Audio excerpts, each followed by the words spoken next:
Hello, everybody. Thank you for being here this morning. We are super excited to have Dr. Rachel Grimsby from James Madison University here as part of Accessibility Week to celebrate Autism Awareness Month and Autism Acceptance Month.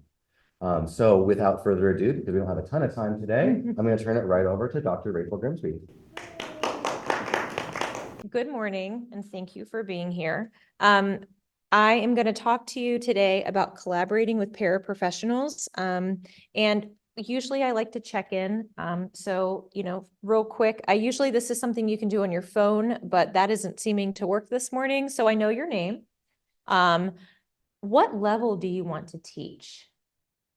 And then as we go through today, can you just think about a question you might have about paraprofessionals so that hopefully we can address that. This is important to me because when I graduated in 2002, I didn't know how to teach all of the students in the classroom that I was in, meaning I could teach students that were neurotypical or didn't have physical impairments or cognitive impairments or visual or hearing. I couldn't work with any of the students that I taught with disabilities. I taught them, but I felt like I musicked at them rather than musicking with them and including them in my instruction because I didn't know how.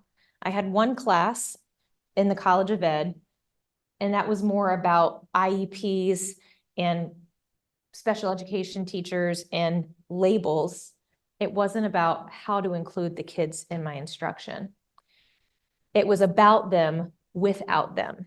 And throughout my 16 years, I count my student teaching, y'all should too.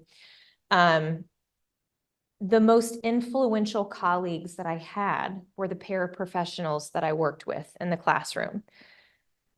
I didn't always hear the nicest things, but it's because they cared enough about me to be honest with me when my instruction was not what was necessary or needed, or if my instruction was just excluding. So they called me out and they called me in, and I'm a better teacher because of those paraprofessionals who cared enough to talk to me. So that's why I'm sharing with this today, because you all are going to be in an elementary school, a middle school, perhaps a high school, and you're going to have students with a variety of learning needs, physical needs, cognitive needs, and your paraprofessional will be your best friend. I promise you.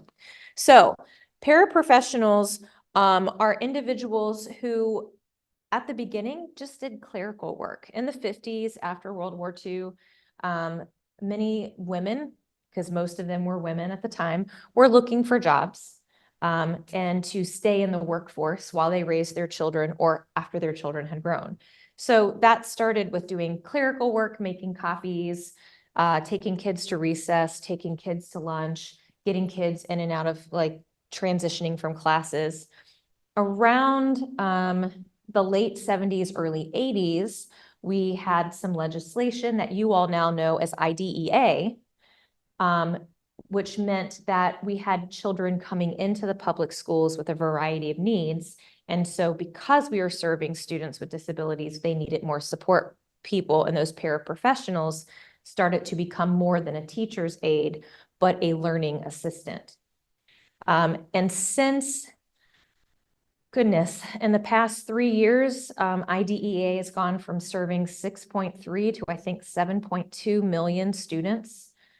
So these paraprofessionals often are the sole person who's with that kid the entire day. Sometimes they work with a small group, sometimes they're one-to-one. Paraprofessionals do things from toileting children, feeding children, getting children off the bus, making sure that they get home. And unfortunately, sometimes they're the teacher, but they shouldn't be. Not that they're not capable, but they are not, that's not their qualifications. So we talked about how all are not the same. We're going to focus on special education paraprofessionals.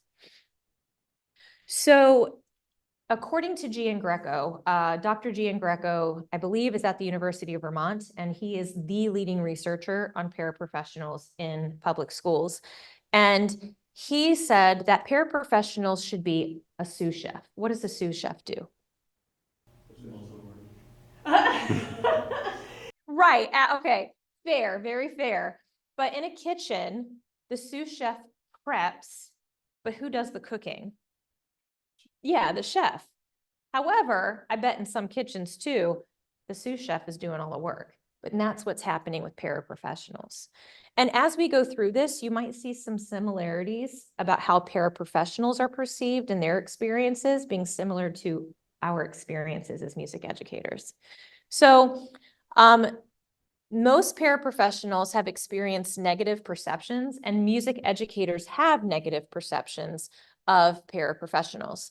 They don't receive planning, and music educators don't receive planning with paraprofessionals or special education teachers.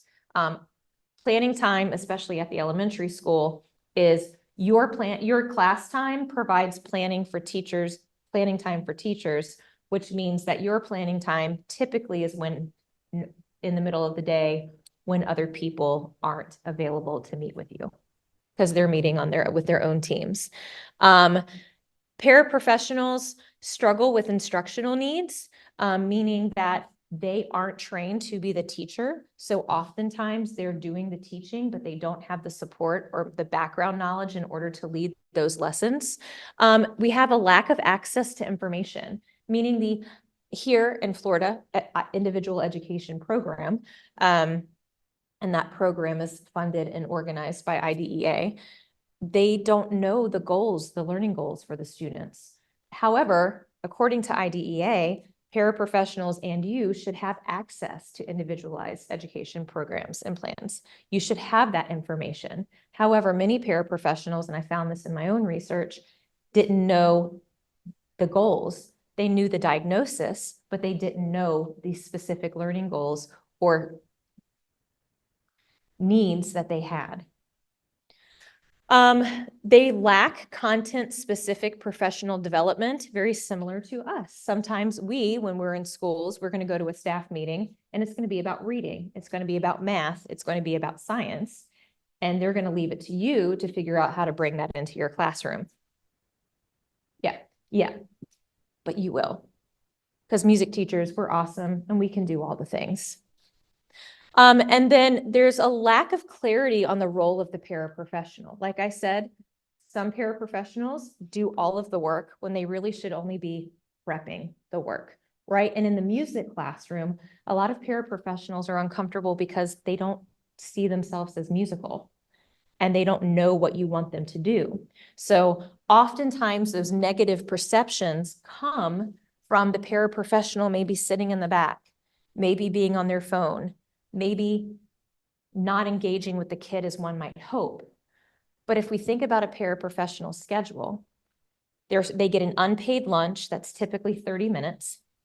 They might get 2 breaks that are 15 minutes. But if the students have needs and the teacher needs them, oftentimes those 2 breaks are not given. The paraprofessionals that I have worked with and have interviewed often have worked through their breaks. I've had paraprofessionals eat while they were in my room because they didn't get their lunch that day, right? So if you see a paraprofessional in your classroom and the kid is, engaged and the child is working with you, let them have that time. It may be the first time that they've been able to sit down. It may be the first time that they've been able to check their email. Their phones are the only devices that they have. They're not provided devices like you will be provided. Every teacher in the school is provided a laptop or a desktop computer. Every paraprofessional that I've worked with has had to use a school computer in the library. Any questions so far? Or ahas or things you didn't know that you just found out? All of it. It's also really early, right? I'm still waking up. So what paraprofessionals want to know? This comes from interviews that I did with I interviewed 3 paraprofessionals. Sarah wanted to know what we're thinking. Why do we teach what we teach? And what is it that the paraprofessional needs to know to support the student? Do you want us to do hand over hand? Do you want us to sing with the student? Do you want us to provide picture exchange communication for the songs that you were doing? Do you want us to enlarge the notation as our student plays the trumpet, right? What do you want us to do? And then after, so my dissertation study was between 3 music educators and 3 paraprofessionals. And at the end of that study, all 6 individuals realized that they had more in common than they realized. And the music educators all kind of came in with negative perceptions of their paraprofessionals, except for one music educator who taught a lot of self-contained classes. So they were pretty supportive of paraprofessionals. But Gloria also had some negative perceptions of art and music and PE teachers, because when she would take the students she worked with to art or music or PE, the teachers would ignore the student and talk to her. Gloria, what does Johnny want today? Gloria, do you think Johnny would be able to do this? Gloria, how about you take Johnny and do da-da-da-da-da? Johnny's right there. Gloria's response in one of our meetings was, why don't you just ask Johnny? Right? Amazing. Why don't you just ask the kid what they want, right? Why don't you ask the kid if they want to come and participate? So she said that after our meetings, after our conversations, that she started seeing, you know, maybe I have some biases against these teachers, and maybe if I talk to them and tell them what I need, and they tell me what they need, we can work better together. So music educators feel that also have a hesitancy when working with students with disabilities, because for many music educators, especially if they were educated before me or around the same time that I was educated, we didn't have these classes. So we don't know how to include, like I said at the beginning of class, we don't know how to include these students meaningfully, right? I said I was musicking at them rather than musicking with them. And Maud was like, they can get the students to do things I can't, and I want to learn how to do that. Like I said, my paraprofessionals were my best teachers. Dre said that I want to know what they do because it's not necessarily a degreed program to get the job. Meaning, what can I ask them to do and what are things that I shouldn't ask them to do? And then Noelle said that after working with paraprofessionals, I had a better sense of empathy for what they did. And as I said earlier, she was on her phone, but that might have been the first time that she got to sit down today. Also, you may not know the student's goal is independence, right? So if you see a para sitting in the back and not engaging with the student, that student's goal may be to work independently as much as possible without the para, right?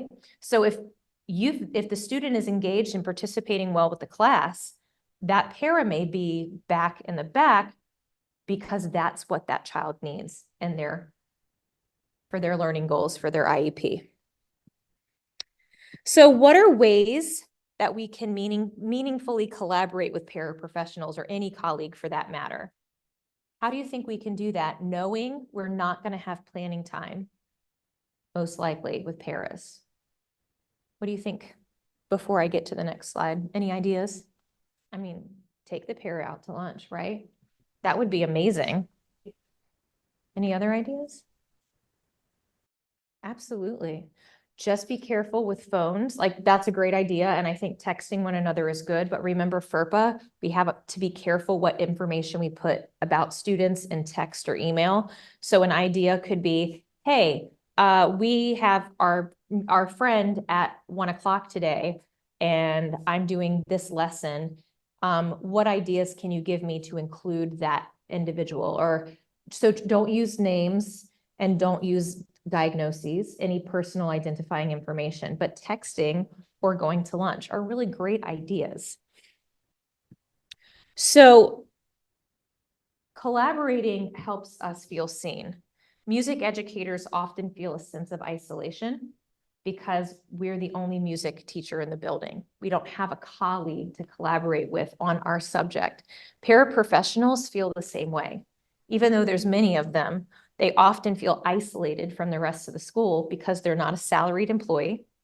They're not provided their own devices. They don't have a in some places, their own desk or place to keep their things. Usually they share the desk with the special education teacher. But also, they can only work the hours that they're paid for, being hourly. So coming in early to school, they might do that. I had paraprofessionals who would meet me early in the morning prior to their hours, and we would work together and they wouldn't get paid, but they had to make that choice, right? So saying, hey, could we get lunch one weekend and talk about da-da-da-da-da, my treat? They might say no, but they might say yes, right? Being able to collaborate will help you with instructional strategies. So another way could be they have a computer at school, access to it. It's not their computer, one at the library, is maybe email, like texting, but also creating a shared drive. And you all know what a shared drive is, right? So you could upload the lesson plans that I was talking about and say, hey, can you look over these when you have a moment this week and let me know so that we can prep materials for Johnny next week. By collaborating with paraprofessionals, it's not only helping your instruction, but it's helping support the students in your classroom. It helps paraprofessionals and you as music educators feel seen. You gain more knowledge of the student, and paraprofessionals gain more appreciation for what you're doing. And sometimes as music educators, people don't know what we do, so we go undervalued, right? So sometimes we have to advocate, and one way to advocate is through collaborating with our colleagues.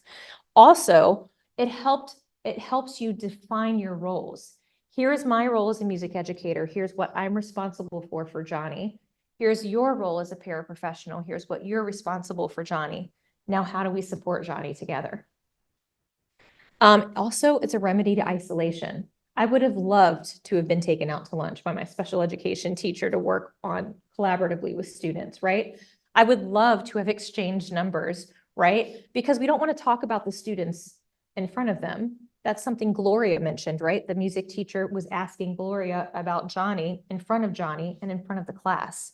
Why might that not be a good idea? Actually asked to have his IEP revoked because he hated getting pulled out of class. He hated having the paraprofessional in the room with him and he hated any type of visual schedule because he felt that it set him apart from everybody else and he just wanted to be seen. He's like, I just want to be like everybody else. I am like everybody else, but all of these things make me feel exactly what you just said. So that's another reason why collaboration is necessary, so that you know how to support the child without singling that child out. And then lastly, it helps to abolish a hierarchy, right? So sometimes the joke for music educators is we feel like we're kind of like at the bottom, and paraprofessionals feel that they're even beneath that. But if we advocate for ourselves, not just with paraprofessionals, but with other colleagues, we can go more from I just teach music to we teach our students together. So ways to communicate: email, absolutely, text, shared drives, and other ideas were taking them out to lunch. I like that. The instructional strategies that I have developed with paraprofessionals have developed with me. Let me rephrase that because I don't want to take all the credit. We have developed these together. Our assistive devices, task charts, visual response cards, visual schedules, modeling, and meaningful repetition. So visual schedules, if you were here yesterday for the assistive devices presentation, you saw the visual schedule. These are really simple to make. So what this music teacher did is that they had the same, this is for a kindergarten blended early K-2 self-contained class. When I say self-contained, do you know what that means? Okay, awesome.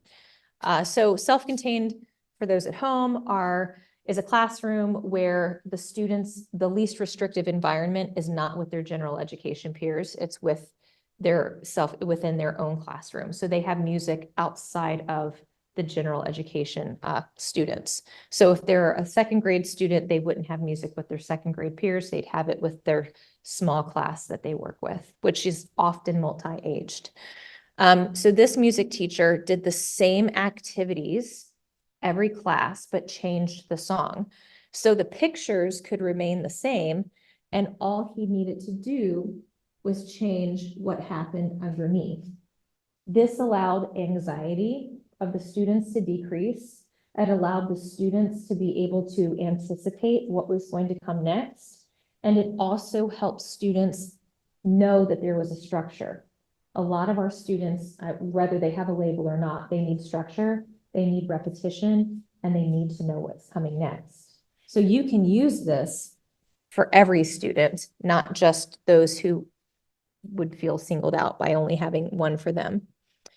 Picture exchange communication. So these pictures that you see here are, there's a program called Board Maker. This is another reason why you want to collaborate with your paraprofessionals and special education teachers. Every school I've worked at, I've asked to have Board Maker put on my computer, and I was told no. I don't know why. So the special education teacher at the last public school that I taught in said, you know, I can't get it on your computer, but anything you want me to make for you, I will make for you. So song sheets, directions. I don't know what level, what at the beginning of the class, we talked about what levels we wanted to teach. You want to do elementary, middle, high school? High school. So let's say that you have a student who is in one of your ensembles, but they need to have something in their folder. They do better with PEC communication. That list of get your folder out, get this notation out, how to put together your instrument, whatever directions they need for class rehearsals each day, special education or paraprofessional, or the special education teacher or paraprofessional could make that for you. Yeah, so you can ask for those things. And something like PEC communication is super simple, right? I want to sing more, or I need help putting my trombone together, or I need a break. These are really great for students who are working on stamina for non-preferred activities. So let's say that you, there's several. This one is green for the things that they have left to do and red for the things that they have finished. So this is an example of something I might have used of morning routine. And then another example of, you know, what are we doing, for how long, who's going to be there? That will help students who maybe have anxiety transitioning, even if they know that they're going to go to band or they're going to go to choir or they're going to, you know, go to music class. It's interesting. You literally have high school, middle school, elementary. It's wild. I love it. These are fantastic because you can help the students know, okay, we're going to Miss K's room and we're going to do these 3 activities and we're going to be there for 15 minutes. Now your music class might be for 30 minutes, your music class might be for 45 minutes, but their goal is that 15 minutes, right? And that can change. All right, assistive devices, these are things that we went over yesterday. These are things that you can check in on the recording if you like. But things like Makey Makey, Spectrum, Big Mac switches or answer buzzers are cheaper than Big Mac switches. Something as simple as a band to help hold a mallet or a pencil. One thing that I would request though, a lot of the assistive mallet holders or trombone slide holders are Velcro, and that's really sensorily agitating for many students. They're now making things with more of a softer silicone material. So if you do have students in your future classrooms who need those support things like this, try to find something that's not Velcro, because the texture of the Velcro and even the sound of the Velcro can add to a little bit of an overload, sensory overload, which then may interfere with their ability to learn. But what value do you see, after what we've talked about this morning, in collaborating with paraprofessionals? And what other ideas might you add?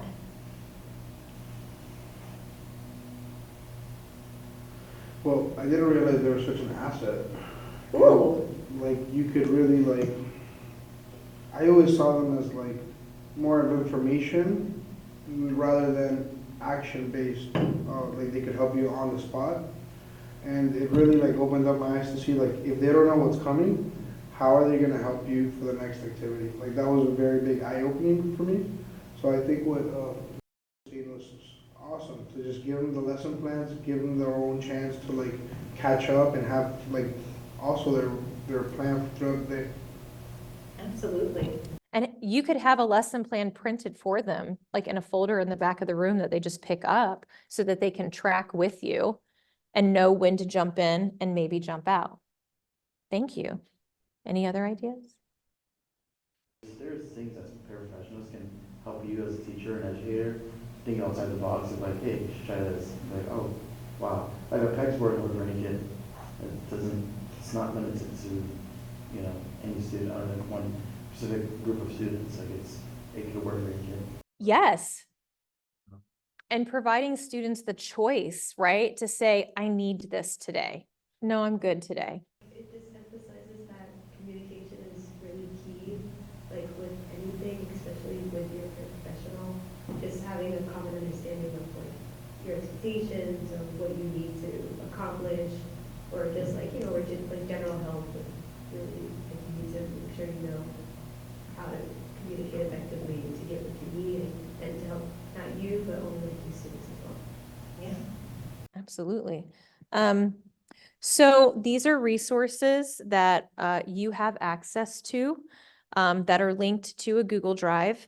I wrote an article about collaborating with paraprofessionals, and that's based off of the dissertation study that I shared with you. That was, wow, 4 years ago. The article isn't 4 years old. What my dissertation was 4 years old. Time flies, doesn't it? So that's there for you, and it has, it's basically what we went through today. So if you want to keep it there as reference. Also, I provided a website called Victories in Autism. Although it says Victories in Autism, the PEC that they provide can be used for anyone. So one example of what they have, and I'm sorry that I don't have this out already. And these are the ones that I used with the students in my classrooms